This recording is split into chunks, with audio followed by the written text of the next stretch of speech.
Polygraph test, narco analysis test, brain mapping, ये सारे लाई detector test हैं। ये सारे टेस्ट न्यूज में थे। आइए जानते हैं क्यों।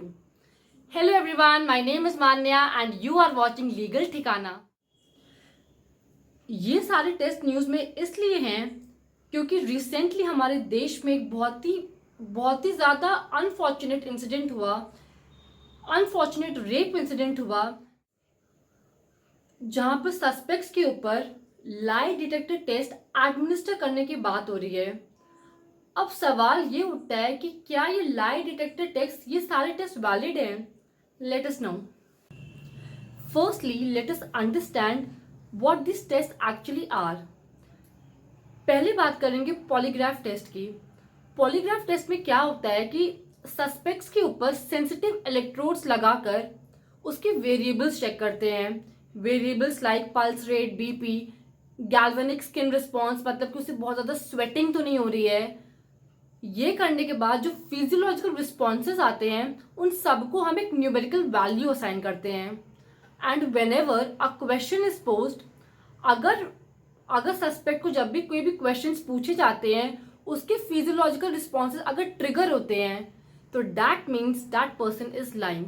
अगली बात करते हैं नार्को एनालिसिस की। नार्को एनालिसिस में क्या होता है, पर्सन को सोडियम पेंटोथाल उसकी बॉडी में इंजेक्ट किया जाता है।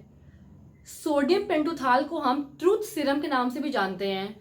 जब भी पर्सन की बॉडी में इंजेक्ट किया जाता है उसके बाद वो person within minutes hypnotise हो जाता है, मतलब कि वश में आ जाता है, मतलब कि वो पर्सन एक फोकस्ड स्टेट में आ जाता है। अगली बात करेंगे हम ब्रेन मैपिंग की। Brain mapping basically neural activity को मेजर करती है, स्पेशली ब्रेन वेव्स। जब भी किसी पर्सन को while we are doing brain mapping, जब भी उस पर्सन को हम कोई इमेज या साउंड दिखाते हैं तो ब्रेन वेव्स एक रिस्पॉन्स जनरेट करती हैं। ऐसे होता है पूरा ब्रेन मैपिंग का टेस्ट। 2010 के पहले इन सारे टेस्ट को बहुत ही अच्छा माना जाता था। इनफैक्ट एक केस था Rojo George versus deputy superintendent of police. इस केस में बोला गया था कि ये सारे टेस्ट बहुत ही सोफिस्टिकेटेड एंड मॉडर्न टेक्निक्स है which is very very effective to conduct a good investigation. And same ruling was laid down in Dinesh Dalmia versus state. But 2010 में एक केस आता है Selvi versus state of Karnataka, बहुत पॉपुलर केस है। इस केस में ये बोला गया कि no lie detector test could be administered without that person's consent, मतलब जिसके ऊपर हमें ये टेस्ट एडमिनिस्टर करना है उस पर्सन की कंसेंट के बिना हम ये टेस्ट नहीं एडमिनिस्टर कर सकते हैं। वो पर्सन अगर वॉलेंटरली आ रहा है कि yes I am ready, completely fine and completely fit for the test, that person is more than welcome. But आप किसी को फोर्सफुली ये टेस्ट नहीं एडमिनिस्टर कर सकते हो किसी के भी ऊपर। ऐसा इसलिए कहा गया because we have a fundamental right under article 20 clause 3 जो कि बात करता है राइट अगेंस्ट सेल्फ इंक्रिमिनेशन की।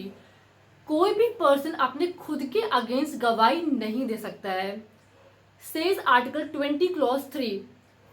अब इस टेस्ट पे ये भी बोला गया कि जो सारे लोग वॉलेंटरली आ रहे हैं इस टेस्ट के लिए उन सारे लोगों को we must apprise about the emotional, physical, legal implications of undergoing such a test.